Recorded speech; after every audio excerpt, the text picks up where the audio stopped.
শীর্ষ নেতারা যখন ওই স্লোগান দিচ্ছেন, ঢাকা না দিল্লি, ঢাকা ঢাকা, তখন একটি ভিডিও সামাজিক যোগাযোগ মাধ্যমে ছড়িয়ে পড়েছে। সেই ভিডিওতে দেখা যাচ্ছে এনসিপির শীর্ষ নেতা স্বয়ং নিজে সাথে আরও কয়েকজনকে নিয়ে ভারতীয় কূটনীতিবিদদের সঙ্গে হাসি ঠাট্টায় মেতে উঠেছেন, খোশ গল্পে মেতে উঠেছেন। যদি এরকম বাস্তবতা হয়েও থাকে যে ভারতীয় কূটনীতিবিদের সঙ্গে দেখা হবে, তাহলে তো সেটা পাশ কেটে যাওয়ার কথা। কেন হাসি ঠাট্টায় মত্ত হলেন? কেন খুবই কাছে থেকে ভিডিও করছে কেউ, এটা বোঝার পরেও তাকে ভিডিও করতে নিষেধ করলেন না? এরপরে ভিডিও যখন ছড়িয়ে পড়লো গণমাধ্যমে, এটা নিয়ে যখন নিউজ হলো, তখন ঢাকা না দিল্লি, ঢাকা ঢাকা স্লোগানটার কি অবস্থা হবে? চলুন একটু জেনে দেখি এই ভিডিওতে। আদতে এনসিপি নেতারা ভারতীয় কূটনীতিবিদদের সঙ্গে এত ঘনিষ্ঠভাবে আড্ডা দিচ্ছিলেন কেন, কোথায়?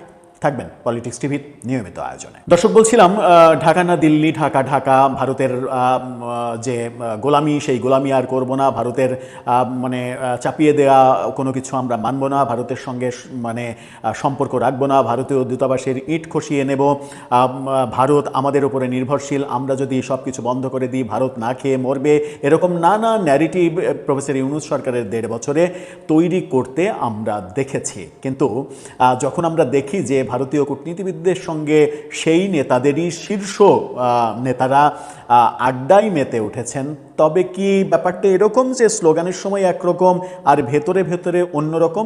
হ্যাঁ, ভেতরে ভেতরে অন্যরকম। এই স্ট্র্যাটেজিটা একমাত্র ক্ষমতাসীন দলের হতে পারে, কারণ রাষ্ট্র চালাতে হলে অনেক কিছু মেনটেন করতে হয়। এনসিপি তো ক্ষমতাসীন দলও না, বিরোধী দল, সুতরাং আরও তো তীব্র অবস্থানে তাদের ভারত বিরোধী নীতি থাকার কথা। কি বলছে গণমাধ্যম? ছড়িয়ে পড়া ভিডিও দেখার আগে গণমাধ্যমের রিপোর্টটা একটু দেখে নিই চলুন। একটি ছবি দিয়ে হাস্যোজ্জ্বল নাহিদ ইসলাম, হাস্যোজ্জ্বল সাইফ মোস্তাফিজ, পেছন থেকে দেখা যাচ্ছে তারা হাস্যোজ্জ্বল, তাদের সঙ্গে ভারতীয় একটি কূটনীতিবিদ একজন, তাকে খোশ গল্প করতে দেখা যাচ্ছে, এমন ছবি দিয়ে কালের কণ্ঠ শিরোনাম করেছে, ভারতীয় কূটনীতিকের সঙ্গে খোশ আলাপে এনসিপি নেতারা। কেন খোশ আলাপে যেতে হলো? কোথায় গিয়েছিলেন তারা? ভারতীয় কূটনীতিবিদদের সঙ্গে সাথে অন্য দেশের প্রতিনিধিদের সঙ্গেও খোশ মানে আলাপে মেতে উঠতে দেখা গেছে জাতীয় নাগরিক পার্টির নেতাদের।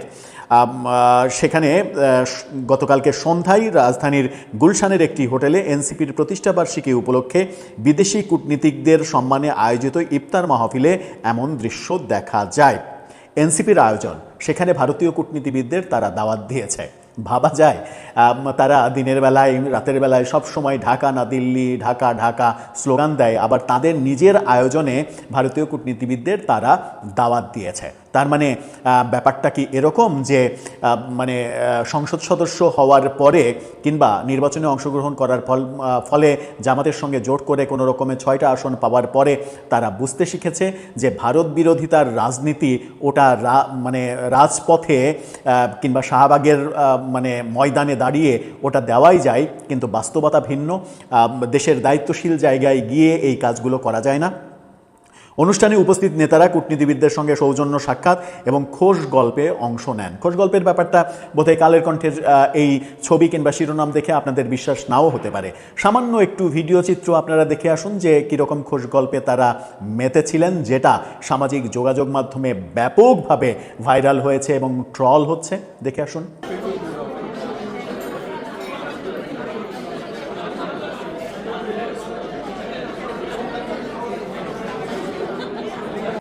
এই যে দৃশ্য সামাজিক যোগাযোগ মাধ্যমে ছড়িয়ে পড়লো, তাহলে এনসিপির সম্মানটা কোথায় থাকলো? যারা কিনা 7 সিস্টার্স উড়িয়ে দিতে চায়, 7 সিস্টার্স ভারত থেকে আলাদা করে দিতে চায়, ভারতীয় বিচ্ছিন্নতাবাদীদের বাংলাদেশে আশ্রয় দিয়ে ভারতকে বহুখণ্ডে বিভক্ত করে দিতে চায়। এই তো কদিন আগে এই বক্তব্যগুলো আমরা তাদের নেতাদের মুখে শুনেছি। এখন কেন তাদের আয়োজনেই ভারতীয় কূটনীতিবিদদের দাওয়াত দিতে হবে? তাহলে কি গণেশ উল্টে গেল?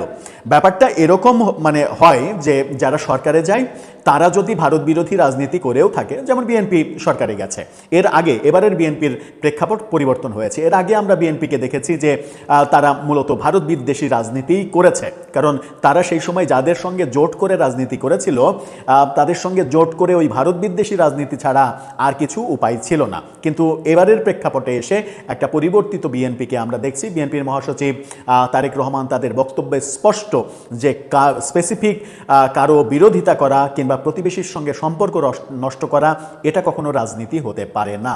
এবং ভারতের সঙ্গে সম্পর্ককে এই সরকার যে সবথেকে বেশি গুরুত্ব দিচ্ছে, হারানো সম্পর্ক পুনরুদ্ধারের যে তারা চেষ্টা করছে নানা কার্যক্রমে, সেটা বোঝা যাচ্ছে। আমি ধরে নিলাম, মানে কথার কথা ধরে নিলাম যে বিএনপি এবারও ভারত বিরোধী রাজনীতিই হয়তো করছিল, কিন্তু সরকারে আসার পরে হয়তো ব্যাপারটা এরকম হতে পারতো যে সরকারে আসার পরে তাদের পরিস্থিতি বাধ্য করেছে এই বিরোধী রাজনীতি আর করা যাবে না, সরকার চালাতে হলে প্রতিবেশীর সঙ্গে সম্পর্ক ঠিক রাখতে হবে। এই কারণে ভারতের সঙ্গে দহরম মহরম এই মেলামেশাটা তারা করলে তাদের দোষ খুঁজে পাওয়া, মানে খোঁজাটা অপরাধ হতে পারত। কিন্তু সেটা সরকারের ক্ষেত্রে, যদিও বিএনপি ভারত বিরোধী রাজনীতি এবারের প্রেক্ষাপটে করেনি। যদি জামাত কিংবা এনসিপি জোট ক্ষমতায় যেত, তারা যদি ক্ষমতায় গিয়ে এরকম পরিবেশ তৈরি করতো, তখনও বলা যেত যে সরকারে না থাকতে তারা অনেক কিছু করেছে, ওইগুলো এখন ভুলে যেতে হবে, সরকারে এসে তারা এখন যে পদক্ষেপ নিচ্ছে সেটাই আসলে মূল বাস্তবতা। কিন্তু তারা তো সরকারে যায়নি, তারা তো বিরোধী দল।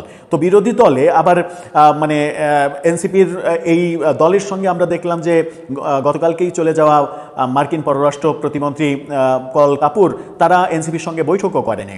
ব্যাপারটা কি এরকম যে পল কাপুর এনসিপির সঙ্গে বৈঠক করেনিও এই কারণে যে তাদের ভারত বিরোধী রাজনীতি এবং ভারত বিরোধী রাজনীতির এই মেসেজটা পল কাপুরের কাছে খুব ভালোভাবে গেছে, যে পল কাপুর যুক্তরাষ্ট্রের প্রতিনিধি হিসেবে কিংবা ডোনাল্ড ট্রাম্পের প্রতিনিধি হিসেবে যাদের সঙ্গে ভারতের অত্যন্ত ঘনিষ্ঠ সম্পর্ক এখন, সেই ব্যাপারটা তিনি সেভাবেই দেখেছেন।